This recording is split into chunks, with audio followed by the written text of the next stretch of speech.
Assalamualaikum students, hope you are all well. In today's lecture, we will study about PT, INR and APTT. In the previous lectures, we have already studied in detail about clotting factors and coagulation pathway. So ये lecture start करने से पहले आप उन series को, उन lectures को cover कर लें, क्योंकि जो क्लॉटिंग फैक्टर्स और कोएगुलेशन पाथवे है वो हमारे इस टेस्ट से ही रिलेटेड है। सो चलते हैं अपने टॉपिक की तरफ। सबसे पहले हम लोग डिस्कस करेंगे पीटी को। पीटी की फुल फॉर्म होती है prothrombin time. It measures functions of extrinsic pathway. अब हम लोगों ने इंट्रिंसिक पाथवे के बारे में और एक्सट्रिंसिक पाथवे के बारे में इन डिटेल डिस्कस किया था। एक्सट्रिंसिक पाथवे में हमारे पास कौन कौन से फैक्टर्स आ रहे थे? इसमें हमारे पास आ रहा था फैक्टर 5, फैक्टर 7, फैक्टर 10, इसके अलावा कैल्शियम आयंस और टिश्यू फैक्टर। अब हम लोगों ने डिस्कस किया था कि नॉर्मल जब हम लोगों की वेजल इंजरी हो तो वहाँ पर आकर प्लेटलेट्स बाइंड करते हैं और उसके साथ हमारे पास डिफरेंट कोएगुलेशन फैक्टर्स आते हैं जो कि वहाँ पर एक स्टेबल क्लॉट बनाने में हेल्प आउट कर रहे होते हैं। एक्सट्रिंसिक पाथवे में क्या होता है, जब भी हमारी वेजल्स डैमेज होंगी तो हमारे पास वेजल वॉल में से एक टिश्यू फैक्टर होता है जिसको कहा जाता है थ्रोम्बोप्लास्टिन। यहाँ से वेजल वॉल में से यहाँ पर इसकी एंडोथीलियम लाइनिंग में हमारे पास होता है टिश्यू फैक्टर, ठीक है, जिसको कहा जाता है थ्रोम्बोप्लास्टिन। सो थ्रोम्बोप्लास्टिन आएगा, वो आकर बाइंड करेगा फैक्टर 7 के साथ और इसको कन्वर्ट कर देगा एक्टिवेटेड फैक्टर 7 में, ठीक है। अब ये आगे जाकर क्या करेगा, ये फैक्टर 5 को भी कन्वर्ट कर देगा एक्टिवेटेड फैक्टर 5 में। उसके बाद फर्दर क्या होगा कि ये जो हमारे पास जो एक्टिवेटेड फैक्टर 7 है वो in the presence of activated factor 5 और कैल्शियम आयंस कन्वर्ट कर देगा फैक्टर 10 को किसमें, एक्टिवेटेड फैक्टर 10 में। अब इस एक्टिवेटेड फैक्टर 10 में क्या करना होता है, जैसे कि ये हमारे पास आ गया एक्टिवेटेड फैक्टर 10, इसने जाकर बाइंड करना होता है एक्टिवेटेड फैक्टर 5 के साथ और प्रोथ्रोम्बिन जो मॉलिक्यूल है उसको इसने कन्वर्ट कर देना होता है। इस तरह जैसे प्रोथ्रोम्बिन इसके साथ आकर बाइंड किया फैक्टर 10 और फैक्टर एक्टिवेटेड फैक्टर 10 और एक्टिवेटेड फैक्टर 5 की हेल्प से ये कन्वर्ट हो जाएगा, इसको ये ब्रेक डाउन कर देगा प्रोथ्रोम्बिन की थ्रोम्बिन में। अब इस थ्रोम्बिन ने क्या करना होता है, फिब्रिनोजेन को कन्वर्ट कर देना होता है फिब्रिन में। इसके अलावा हम लोगों ने यहाँ पे डिस्कस किया था कि जो फिब्रिन के हमारे पास मोनोमर्स बनते हैं वो इतने स्टेबल नहीं होते कि वो हमारे इंजर्ड साइड पर जाकर एक स्टेबल क्लॉट बना दें। तो क्या होता है, हमारा जो फैक्टर 13 है जिसको फिब्रिन स्टेबलाइजिंग फैक्टर भी कहा जाता है वो आएगा और इन फिब्रिन मॉलिक्यूल्स के दरमियान कोवलेंट बॉन्डिंग बना देगा। कोवलेंट बॉन्डिंग बनाने की वजह से फिब्रिन का एक मैश इफेक्ट बन जाएगा और ये अपनी तरफ डिफरेंट प्लेटलेट्स और फॉस्फोलिपिड्स को अट्रैक्ट करेगा और एक स्टेबल क्लॉट फॉर्मेशन कर देगा। सो ये था एक्सट्रिंसिक पाथवे जो हम लोगों ने प्रीवियस लेक्चर में डिस्कस किया था। तो पीटी ने बेसिकली इस पाथवे के बारे में देखना होता है कि ये जो क्लॉटिंग फैक्टर्स हैं कि सही से प्रॉपरली फंक्शनिंग कर रहे हैं या नहीं कर रहे। Use to monitor oral anticoagulant therapy warfarin. अगर किसी पेशेंट को एंटीकोगुलेंट थेरेपी में वारफरीन दिया जा रहा है तो उसको मॉनिटर करने के लिए भी पीटी टेस्ट करवाया जाता है। It is done before surgery और ऑपरेशन। इसके अलावा ये टेस्ट सर्जरी और ऑपरेशन से पहले करवाया जाता है। अब सर्जरी और ऑपरेशन से पहले ये टेस्ट क्यों करवाया जाता है, ताकि पता चल जाए कि जब पेशेंट को ऑपरेट करना है, बॉडी पे कट लगाने हैं, तो वहाँ से जब ब्लीडिंग होगी वो ब्लीडिंग कितने टाइम में स्टॉप होगी, तो उसको देखने के लिए पीटी टेस्ट करवाया जाता है। नेक्स्ट चलते हैं इसके प्रोसीजर के लिए। इसमें हमें चाहिए होता है 100 माइक्रोलीटर प्लाज्मा और इसमें पीटी रिएजेंट चाहिए होता है हमें 200 माइक्रोलीटर। अब अगर हम लोग यहाँ पर देखें, सबसे पहले हम लोग एक टेस्ट ट्यूब लेते हैं, उसमें हम लोगों ने ऐड करना होता है 100 microlitre plasma. 100 microlitre plasma add करने के बाद हम लोगों ने इसमें ऐड करना होता है 200 माइक्रोलीटर पीटी का रिएजेंट। अब पीटी के रिएजेंट बेसिकली किस चीज से बना होता है? ये बना होता है थ्रोम्बोप्लास्टिन और कैल्शियम से। अब हम लोगों ने सबसे पहले 100 माइक्रोलीटर इसमें प्लाज्मा डाल दिया, देन इसमें हम लोगों ने इसमें डाल दिया 200 माइक्रोलीटर पीटी रिएजेंट। अब पीटी रिएजेंट डालते ही हम लोगों ने टाइम नोट करना स्टार्ट कर देना। हम लोगों ने इसको अच्छे से शेक करना और इस तरह हम लोगों ने वायल को ट्यूब को टिल्ट करके देखते रहना है। जैसे क्लॉट बनेगा हम लोगों ने स्टॉप को स्टॉप कर देनी है। अगर आप क्लॉक से टाइम देख रहे हैं तो आप लोगों ने सेकंड्स नोट कर लेने हैं कि आपका क्लॉट कितने टाइम में बना है। अब जो क्लॉट बनता है वो होता है ग्रे कलर का। नॉर्मल वैल्यू होती है इसकी 10 to 14 सेकेंड।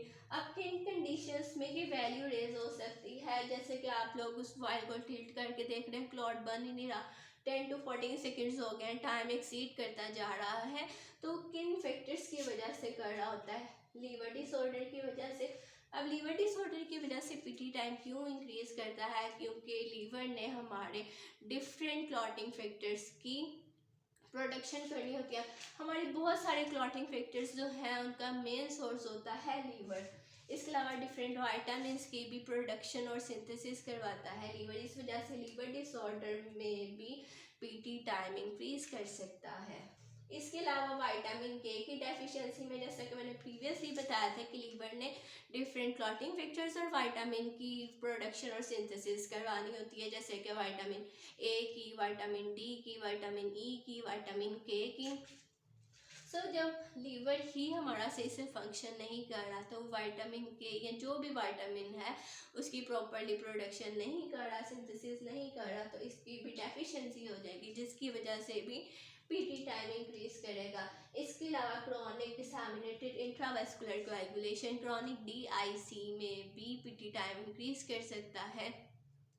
इसमें बेसिकली क्या होता है, हमारी वेजल्स के दरमियान क्लॉट हो जाते हैं, क्लॉट बनना स्टार्ट हो जाते हैं, और क्रॉनिक स्टेज पर जब आएगा तो इसे कहा जाता है chronic disseminated intravascular coagulation.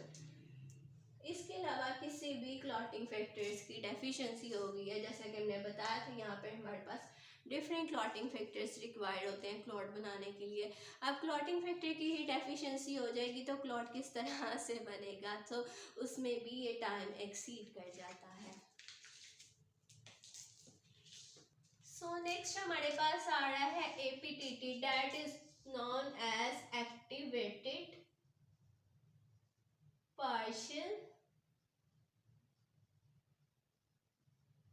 Thromboplastin time.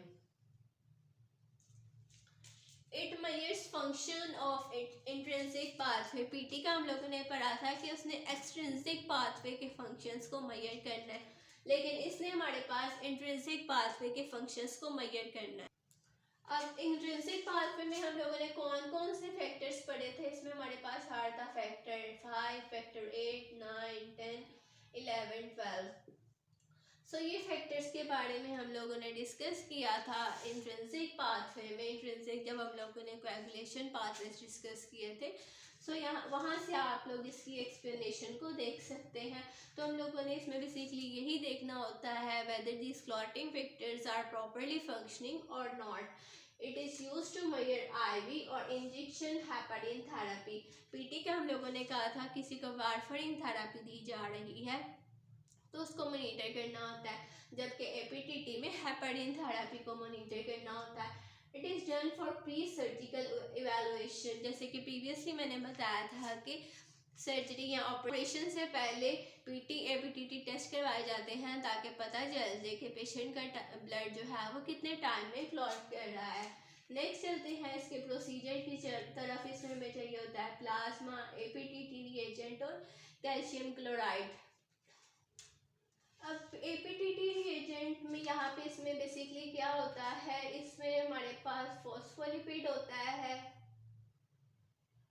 और कॉलिन होता है। इन दो सोल्यूशन को मिलाकर हमारे पास एपीटीटी रिएजेंट बनता है। इसके अलावा इसको लिक्विड सेलीन ई भी कह सकते हैं, लिक्विड सेलीन ई। अब सबसे पहले हम लोगों ने एक ट्यूब लेनी है, उसमें हम लोगों ने ऐड कर देना है 100 माइक्रोलीटर अपना APTT reagent 100 microlitre APTT reagent add करने के बाद हम लोगों ने इसमें ऐड कर देना है 100 माइक्रोलीटर प्लाज्मा। अब इन दोनों को ऐड करने के बाद हम लोगों ने इसे वाटर बाथ में रख देना है 37 डिग्री सेल्सियस पर 3 to 5 मिनट्स के लिए। 37 डिग्री सेल्सियस पर इसलिए रखना है ताकि इसमें जो भी रिएक्शन हो वो हमारे बॉडी टेम्परेचर के अकॉर्डिंग, और हमारी बॉडी का टेम्परेचर होता है 37 डिग्री सेल्सियस। सो हम लोगों ने 37 डिग्री सेल्सियस पर इसको 3 to 5 मिनट्स के लिए वाटर बाथ के अंदर रख देना है। देन हम लोगों ने इसमें ऐड करना है 100 microlitre calcium chloride. 5 minutes incubation के बाद हम लोगों ने इसमें ऐड कर देना है 100 माइक्रोलीटर कैल्शियम क्लोराइड, और हम लोगों ने साथ ही इसको मिक्स करना है और ट्यूब को टिल्ट करके क्लॉट चेक करना है कि कितने टाइम में हमारे पास क्लॉट मिलता है। और इसमें भी जो क्लॉट फॉर्मेशन होती है वो ग्रे कलर की होती है। नेक्स्ट हम देख लेते हैं कि इसकी नॉर्मल वैल्यू होती है 26 से 40 सेकेंड्स। अब ये किन कंडीशन में इंक्रीज कर सकती है? ये इंक्रीज करती है हीमोफीलिया में। Haemophilia basically clotting factor deficiency की वजह से डिसऑर्डर होता है जिसको कहा जाता है हीमोफीलिया। अब इसमें हीमोफीलिया ए भी होता है और हीमोफीलिया बी भी होता है। हीमोफीलिया ए किस वजह से होता है? ये फैक्टर 8 की डेफिशिएंसी की वजह से होता है। फैक्टर 8 का हम लोगों ने पढ़ा था, उसका नाम होता है एंटी हीमोफिलिक फैक्टर ए। जब उसकी डेफिशिएंसी हो जाएगी तो हीमोफीलिया ए होगा, और जब फैक्टर 9 की डेफिशिएंसी हो जाएगी जो कि होता है क्रिस्मस फैक्टर, या इसको आप एंटी हीमोफिलिक फैक्टर बी भी कह सकते हैं, तो जब उसकी डेफिशिएंसी होगी तो हीमोफीलिया बी होगा। नेक्स्ट एपीटीटी वैल्यू इंक्रीज होने की वजह से डिसऑर्डर होता है जिसे कहा जाता है वॉन विलब्रेंड डिसऑर्डर। ठीक है, इसमें वॉन विलब्रेंड फैक्टर की डेफिशिएंसी हो जाती है। जो फैक्टर को सिंथेसिस जीन्स करवा रही होती हैं उनमें म्यूटेशन आ जाती है जिसकी वजह से ये डिसऑर्डर होता है। इसके अलावा इनमें से कोई भी क्लॉटिंग फैक्टर की डेफिशिएंसी होगी तब भी एबीटीटी टाइम प्रोलॉन्ग कर देगा। इसके अलावा यहाँ पे हम लोगों ने INR का डिस्कस करने वाला रह गया। INR बेसिकली हम लोग देख रहे होते हैं कि अपने पीटी के रिजल्ट्स को ही देखने के लिए कि हमारे जो पीटी के रिजल्ट्स हैं वो एक्यूरेट है या नहीं, तो इसके लिए हम लोग देखते हैं NIR को कैलकुलेट करते हैं। इसकी फुल फॉर्म होती है इंटरनेशनल नॉर्मलाइज्ड रेशियो। अब इसको निकालने के लिए बेसिकली एक सिंपल सा फॉर्मूला होता है INR को कैलकुलेट करने के लिए। इसमें हम लोगों का जो पेशेंट का पीटी आया होता है उसको हम लोगों ने डिवाइड कर देना होता है पीटी कंट्रोल पे। अब पीटी कंट्रोल क्या है? पीटी कंट्रोल बेसिकली किस तरह से निकाला जाता है, ये कौन सी वैल्यू होती है, कहाँ से आती है हमारे पास? ये बेसिकली हम लोग 20 पेशेंट के सैंपल रन करते हैं लैब में, और जो उनका रिजल्ट आता है उसका हम लोग मीन निकालते हैं, और वो मीन वैल्यू हमारी होती है पीटी कंट्रोल की वैल्यू। उस पेशेंट के पीटी को हम लोगों ने सिंपली इस कंट्रोल वैल्यू पे डिवाइड कर देना होता है। फॉर एग्जांपल के पेशेंट का पीटी आया है 15, और इसी तरह कंट्रोल की भी वैल्यू है 15, तो 1 जो है वो पेशेंट का INR वैल्यू है। अब जो 1 वैल्यू है ये नॉर्मल होती है।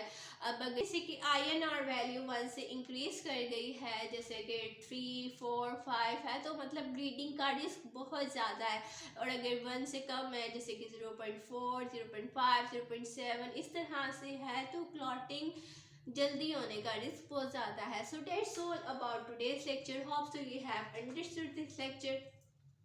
If you have any curious question, you can ask me on Instagram or in comment section. Instagram ID is attached in description box of my YouTube channel. So अगर अभी तक आपने मेरे YouTube चैनल को subscribe नहीं किया तो इसे लाइक, सब्सक्राइब और शेयर कर दीजिएगा। Thank you all. जज़ाकल्लाह।